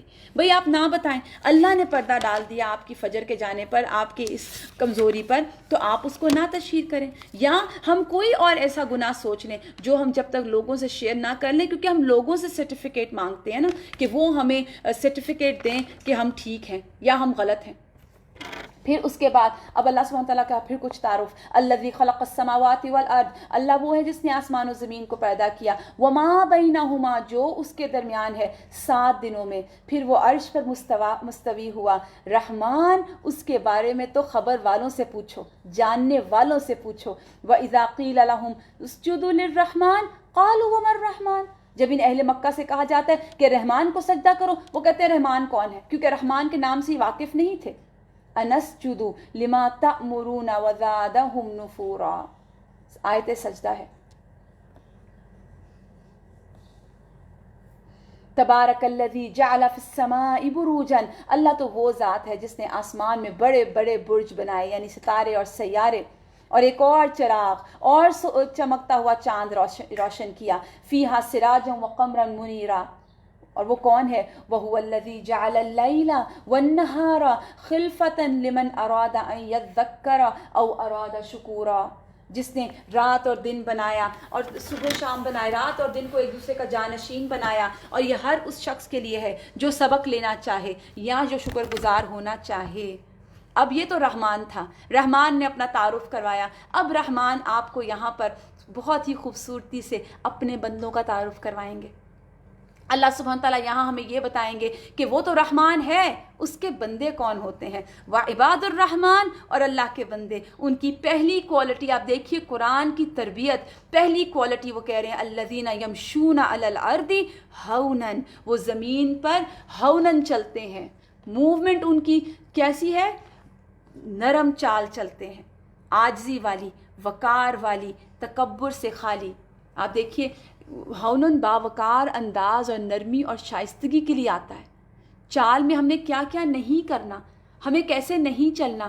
نمبر 1، ہمیں پاؤں گھسیٹ کر نہیں چلنا چاہیے، پھر ٹہل ٹہل کر آرام آرام سے چلنا، پیچھے لوگ رکے ہوئے تو رکے رہیں نہیں، پھر سامنے دیکھ کر چلنا، کپڑے سمیٹ کر چلنا. کئی دفعہ ہم موو کر رہے ہوتے ہیں، ہمارے لباس اس طرح کا ہوتا ہے کہ ارد گرد کی چیزیں وہ خود بخود گراتا جا رہا ہوتا ہے. پھر کھاتے ہوئے چلنا، ہاتھوں میں ہاتھ ڈال کر چلنا، بازو پھیلا کر چلنا، اس طرح چلنا کہ خود ہم چل رہے ہیں اور ارد گرد کی چیزیں جو ہیں وہ خوب ہواؤں میں اچھل رہی ہیں. یہاں پہ آپ دیکھیے کہ اللہ سبحانہ تعالیٰ نے پہلی بات کیا کی، چال. کیونکہ چال جو ہے نا وہ انسان کا ایک امپریشن دیتی ہے کہ یہ انسان یا متکبر ہے، اکڑ کر چلنے والا. کیونکہ اکڑ کے چلنے سے کیا ہے، قرآن تو ہمیں کہتا ہے کہ تم نہ پہاڑوں کو پھاڑ سکتے ہو نہ دریاؤں کو پھاڑ سکتے ہو. اور جب جاہل ان کے منہ کو آئیں، یعنی جب جاہل ان سے لڑنے کو آئیں، کوئی بحث کرے، کوئی جہالت سے، لا علمی سے، بے وقوفی سے کوئی آ کر گفتگو کرے، تو وہ کیا کہتے ہیں، قالوا سلاما، تم پر سلامتی ہو. اسی طرح ایک واقعہ آتا ہے کہ ایک مرتبہ حضرت ابوبکر صدیق رضی اللہ تعالیٰ عنہ اور رسول اللہ صلی اللہ علیہ وآلہ وسلم کھڑے ہوئے تھے، اور ایک شخص آیا اور اس نے حضرت ابوبکر کو بہت برا بھلا کہنا شروع کر دیا. تو حضرت رسول اللہ صلی اللہ علیہ وسلم مسکراتے رہے، حضرت ابوبکر خاموش رہے. تھوڑی دیر بعد حضرت ابوبکر سنتے رہے، اور حضرت ابوبکر نے جب جواب دیا تو رسول اللہ وہاں سے چلے گئے صلی اللہ علیہ وآلہ وسلم. حضرت ابوبکر نے پوچھا جا کر کہ اللہ کے رسول یہ کیا بات ہوئی، جب تک وہ مجھے برا کہہ رہا تھا آپ مسکرا رہے تھے، اور جب میں نے اس کو برا کہا آپ وہاں سے چلے گئے. تو رسول اللہ صلی اللہ علیہ وآلہ وسلم نے کہا جب تک تم خاموش تھے شیطان تو فرشتہ تمہاری طرف سے جواب دے رہا تھا، جب تم بولے تو فرشتہ چلا گیا اور شیطان آ گیا، اور جہاں شیطان ہو وہاں میں نہیں رہ سکتا. آپ دیکھیے آپ صلی اللہ علیہ وسلم نے فرمایا آدمی کے برا ہونے کے لیے یہی کافی ہے کہ وہ فحش گو، بد کلام، بخیل اور بزدل ہو. تو جب وہ کلام کرتے ہیں لوگوں سے، جاہلوں سے، اور جاہل سے مراد کیا ہے، جو بات سمجھ نہیں رہے، اپنی بات پہ اڑے ہوئے ہیں، اپنی موقف سے ہٹتے نہیں ہیں، بات سمجھ کر دینا نہیں چاہتے، تو وہ ان کو احسن طریقے سے جواب دے کر اگنور کر کے نکل جاتے ہیں. اور پھر اگلی ان کی کوالٹی والذین یبیتون لربہم سجدا وقیاما، اور ان کی راتیں آباد ہوتی ہیں اللہ کے ذکر سے، ان کی راتیں خوبصورت ہوتی ہیں. حدیث میں آتا ہے جو شخص رات کے وقت نماز ادا کرتا ہو تہجد، پھر وہ شخص نیند آنے کی وجہ سے کسی دن تہجد نہیں پڑھ سکے، تو اللہ اس شخص کو نماز کا اجر اور ثواب عطا فرمائے گا، اور اس شخص کا سونا اور آرام کرنا صدقہ بن جاتا ہے. پھر حدیث میں آتا ہے رسول اللہ صلی اللہ علیہ وآلہ وسلم نے فرمایا فرض نماز کے بعد سب سے زیادہ فضیلت والی نماز رات کی نماز ہے. اور آج کل تو رمضان ہے، ہمارے پاس بہترین موقع ہے تہجد کا. بڑی خوبصورت حدیث ہے، رسول اللہ صلی اللہ علیہ وآلہ وسلم نے فرمایا سلام پھیلاؤ، اچھی گفتگو کرو، صلہ رحمی کرو، رات کو جب لوگ سو رہے ہوں تو تم قیام کرو، تم لوگ سلامتی کے ساتھ جنت میں داخل ہو جاؤ گے. تو ان کی راتیں آباد ہوتی ہیں. وہ عباد الرحمن کی راتیں عام راتیں نہیں ہوتی، ان کی راتیں اللہ کی یاد سے آباد ہوتی ہیں. پھر وہ دعا کرتے ہیں اور ان کی دعائیں بھی بہترین، ان کی دعائیں بھی خوبصورت، اور وہ دعاؤں میں کہتے ہیں والذین یقولون ربنا اصرف عنا عذاب جہنم، اے ہمارے رب ہم سے جہنم کا عذاب ہٹا دے، ان عذابها کان غراما، اس کا عذاب تو بہت ہی تکلیف دینے والا ہے، انہا ساءت مستقر و مقامہ، یہ بہت ہی برا ٹھکانہ، بہت ہی بری جگہ ہے. یعنی وہ جہنم کے عذاب سے پناہ مانگتے ہیں عباد الرحمن، ان کا یہ طریقہ ہوتا ہے. اب ان پوائنٹس کے اوپر اپنے آپ کو خود چیک کریں، ہم اپنی چال کو چیک کریں، لوگوں کے ساتھ اپنے معاملات کو، اپنی گفتگو کو چیک کریں، اس کے بعد اپنی راتوں کو دیکھیں، اس کے بعد اپنی دعاؤں کو دیکھیں. اور پھر وہ کیا کرتے ہیں والذین اذا انفقوا لم یسرفوا ولم یقتروا وکان بین ذلک قواما، اور جب وہ خرچ کرتے ہیں تو نہ فضول خرچی کرتے ہیں، نہ بخل کرتے ہیں، یعنی ایکسٹریمسٹ نہیں ہوتے. خرچ کرنا شروع کیا تو اتنا دیا کہ اپنے لیے بھی نہ کچھ بچا، اور بخیلی کی تو اتنا روک لیا کہ دوسروں سے بالکل ہی روک کے بیٹھ گئے. بلکہ ان کا خرچ کرنا کیا ہوتا ہے، دو انتہاؤں کے درمیان، اعتدال پر، درمیانہ روی سے خرچ کرتے ہیں. اور پھر فرمایا والذین لا یدعون مع اللہ الہا آخر، پھر شرک نہیں کرتے، اللہ کے سوا کسی اور کو نہیں پکارتے، ولا یقتلون قتل نہیں کرتے، ولا یزنون زنا نہیں کرتے. شرک، قتل اور زنا ان سے بچتے ہیں. وَمَن يَفْعَلْ ذَلِكَ يَلْقَ أَثَامًا، اور جو ایسا کرے گا اپنے گناہ کا بدلہ پائے گا، اسی میں ذلت کے ساتھ قیامت کے دن تک جہنم میں پڑا رہے گا. یضاعف له العذاب یوم القیامت ویخلد فیہ مہانا، اور قیامت کے دن وہ عذاب اس کا دگنا کر دیا جائے گا اور وہ ذلت کے ساتھ اس میں پڑا رہے گا. قتل، شرک، زنا یہ کبیرہ گناہ ہے، انسان کے اعمال صالح کے دشمن ہے اور ہمیشگی کی جہنم لازم ہو جائے گی. مگر کب بچت ہو سکتی ہے؟ الا من تاب و آمن و عمل صالحا، مگر جو توبہ کرے، ایمان لائے، عمل صالح کرے. فاولئک یبدل اللہ سیئاتہم حسنات، جو ایمان لایا، توبہ کی، عمل صالح کیے، اللہ سبحانہ تعالیٰ اتنا رحمان ہے کہ وہ ان کی برائیوں کو ان کی بھلائیوں سے بدل دے گا، یعنی پلٹ دے گا. اتنا قدر کرنے والا ہے اپنے بندوں کی نیکیوں کی. اور جو شخص توبہ کر کے نیک عملی اختیار کرتا ہے تو وہ اللہ کی طرف پلٹ آتا ہے. کیسا پلٹنا؟ جیسا پلٹنے کا حق ہے. اور کیسے ہوتے ہیں عباد الرحمن؟ توبہ کرتے ہیں، شرک اور قتل سے بچتے ہیں، اس کے بعد کیا کرتے ہیں؟ جھوٹ نہیں بولتے، جھوٹ کے گواہ نہیں بنتے. رسول اللہ صلی اللہ علیہ وآلہ وسلم نے سختی سے جھوٹی گواہی سے منع کیا، سختی سے جھوٹی گواہی سے منع کیا. اور توبہ جو ہے وہ انسان کو صاف کرنے والی ہے. تو انسان جھوٹ سے بچے، جھوٹی گواہی سے بچے. اور اس کے بعد فرمایا لغو چیز پر گزرے. یعنی لغو کیا ہوتا ہے؟ ہر وہ بے فائدہ بیکار چیز جس کا کوئی فائدہ نہیں ہے. فضول گوسپنگ، فضول لٹریچر، فضول ٹیلی ویژن شوز، فضول میں موبائل پہ بھی صرف اسکرولنگ کرتے چلے جانا، یہ سب لغویات ہیں. تو اس سے جب اس کا ذکر ہو، گزر ہو، تو شریف آدمیوں کی طرح گزر جاتے ہیں اگنور کر کے. والذین اذا ذکروا بآیات ربہم، ان بندوں پر جب ان کے رب کا ذکر کیا جاتا ہے. والذین اذا ذکر بآیات ربہم لم یخروا علیہا صما وعمیانا، وہ جب ان کے سامنے ان کے رب کا ذکر کیا جاتا ہے تو اس پر اندھے اور بہرے بن کر نہیں رہ جاتے، یعنی اگنور نہیں کرتے. اور آخر میں بہت ہی خوبصورت دعا، والذین، یہ وہ لوگ ہیں، یقولون ربنا، جب وہ کہتے ہیں اے ہمارے رب، ہب لنا من ازواجنا وذریاتنا قرۃ اعین وجعلنا للمتقین اماما، اپنے لیے، اپنی بیویوں کے لیے، اپنی اولاد سے کیا مانگتے ہیں؟ آنکھوں کی ٹھنڈک. آنکھوں کی ٹھنڈک کیا ہے؟ کوئی ایسی چیز جس کو ہم دیکھیں تو وہ ہمیں خوش کر دے، ہم راضی ہو جائیں، ہم اللہ کی نعمت میں جھوم جائیں، ہمارے آنسو روا ہو جائے کہ اللہ اتنی پیاری نعمت. تو یہ دعا کرتے ہیں اللہ ہماری بیویوں میں، ہمارے زوجوں میں، ہمارے شوہروں کو ہماری آنکھوں کی ٹھنڈک بنا دے، اللہ ہماری اولاد کو ہماری آنکھوں کی ٹھنڈک بنا دے، اور ہمیں متقیوں کا امام بنائے. اور متقیوں کا امام سے مراد یہ نہیں کہ آپ کسی ملک کے یا کسی جگہ کے امام بن جائیں گے تو ہی آپ متقیوں کے امام بنیں گے. اللہ سبحانہ تعالیٰ، رسول اللہ صلی اللہ علیہ وسلم نے فرمایا نا کہ تم میں سے ہر کوئی امام ہے اپنے گھر کا، ہر کوئی اس کی گھر اس کا رعایا ہے اور وہ اس کا امام ہے. تو وہ اس کے گھر، اس کی فیملی متقیوں پر مبنی ہو اور ان کو وہ لیڈ کرے. اللہ فرماتے ہیں اولئک یجزون الغرفۃ بما صبروا، ایسے لوگوں کو جنت کے غرفے عطا کیے جائیں گے. غرفہ عربی میں رومز کو کہتے ہیں، اور ایسے رومز جو ہر طرف سے شیشے کے ہوں. اگر ہوٹلز کو بھی آپ دیکھیں نا، جو ہائی رائزز میں ہوٹلز ہوتے ہیں ان کے بھی رومز کو غرفہ کہا جاتا ہے. تو اولئک، ایسے لوگ، یجزون الغرفہ بما صبروا، ان کے صبر کی وجہ سے ان کو یہ ملے گا. آج ہم نے صبر کو 2 مرتبہ پڑھا نا، تو صبر کی یاد رکھیے، صبر کی وجہ سے تمام نعمتیں ملیں گی. آپ بھی جو بیٹھ کے اتنا لمبا یہ لیکچر سنتے ہیں، آپ سب صبر کر رہے ہوتے ہیں نا. اللہ سبحانہ تعالیٰ آپ سب کا صبر قبول کرے اور آپ کو بہترین جزا دے اور آپ کو اس پر عمل کرنے کی اور آگے پھیلانے کی توفیق بھی دے. پھر فرمایا وَيُلَقَّوْنَ فِيهَا تَحِيَّةً وَسَلَامًا، اور وہاں پر وہ کیا ہوگا؟ صبر کا پھل بلند منزل کی شکل میں پائیں گے. آداب اور تسلیمات سے ویلکم کیا جائے گا، گریٹنگز ہوں گی، خوبصورت طریقے سے ان کو ویلکم کیا جائے گا. وہاں وہ ہمیشہ رہیں گے. اللہ فرماتے ہیں کتنا اچھا مستقر، کتنی اچھی رہنے کی جگہ، کتنا اچھا مقام. پھر فرمایا بہت ہی سخت اور بہت ہی خوبصورت آیت ہے، قُلْ مَا يَعْبَأُ بِكُمْ ربی لولا دعاؤکم، میرے رب کو تمہاری کیا ضرورت ہے اگر تم اس کو نہ پکارو.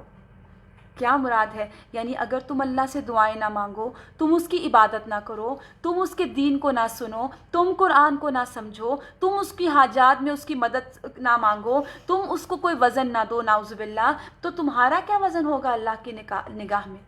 محض مخلوق ہونے کی حیثیت سے تم میں اور پتھر میں کوئی فرق ہی نہیں. پھر تم میں اللہ کی کوئی حاجت ہمارے پاس نعوذ باللہ نہیں ٹکی ہوئی. اللہ تو دینے والا ہے، اور ہمارا اگر ہم اللہ کی طرف ہاتھ نہیں پھیلائیں گے تو کیا ہوگا؟ اللہ کا اگر ہم اللہ کے کام کے نہیں ہوں گے تو کوڑے کرکٹ کی طرح پھینک دیے جائیں گے. اللہ کو تمہاری ضرورت نہیں ہے. اللہ کو جو ہم سے ریکوائرڈ ہے وہ ہمارا مائل ہونا، ہمارا سرنڈر کرنا، ہمارا جھکنا، ہمارے سجدے، ہمارا پکارنا، ہماری دعائیں، ہمارا عاجز بن جانا اللہ کو ہم سے ریکوائرڈ ہے. ایسے ہوتے ہیں عباد الرحمن. اللہ کو ضرورت نہیں ہے عباد الرحمن کے علاوہ کے لوگوں کی. فقد کذبتم فسوف یکون لزاما، اب اگر تم نے جھٹلا دیا تو ان قریب وہ سزا پاؤ گے کہ جان چھڑانی مشکل ہو جائے گی. تو یاد رکھیے، میرے ذمہ تھا آپ تک پہنچا دینا. عمل کرنا نہ کرنا یہ ہمارے اپنے ہاتھ میں ہے کہ ہم اس قرآن پر کتنا عمل کرتے ہیں. آج ہم نے کتنی خوبصورت آیتیں پڑھی، ہم نے قرآن کی فضیلت کے بارے میں پڑھا، ہم نے اپنی اولاد کی تربیت جو ہم نے دعا سیکھی ہے ابھی، وجعلنا للمتقین اماما، ہم نے اس دعا کے بارے میں پڑھا. پھر ہم نے خواہش نفس کو الہ بنانے کے بارے میں پڑھا، اور پھر ہم نے یہ بھی پڑھا کہ اللہ نے بعض انسانوں کو بعض کے لیے فتنہ بنا دیا ہے. ہمارا کام کیا ہے؟ ہم اپنے رب کی نظر میں ہیں. اتصبرون، اللہ پوچھتے ہیں. تو اللہ سے دعا ہے کہ اللہ سبحانہ تعالیٰ ہم سب کو توفیق دیں کہ ہم اللہ کے احکامات پر عمل کرنے والے اور حاملین قرآن بن جائیں، اور اللہ تعالیٰ ہمیں توفیق دے کہ ہم قرآن سے اس طرح جڑ جائیں جس طرح اللہ چاہتا ہے کہ ہم جڑیں، اور اللہ ہمیں جنت کے بلند غرفوں میں غرفے عطا کرے، اور ہمیں بلند مقام عطا کرے، اور ان مقربین میں شامل کرے جو اللہ کا دیدار کریں گے. وآخر دعوانا ان الحمد للہ رب العالمین. سبحانک اللہم وبحمدک، نشہد ان لا الہ الا انت، نستغفرک ونتوب الیک. السلام علیکم ورحمۃ اللہ وبرکاتہ.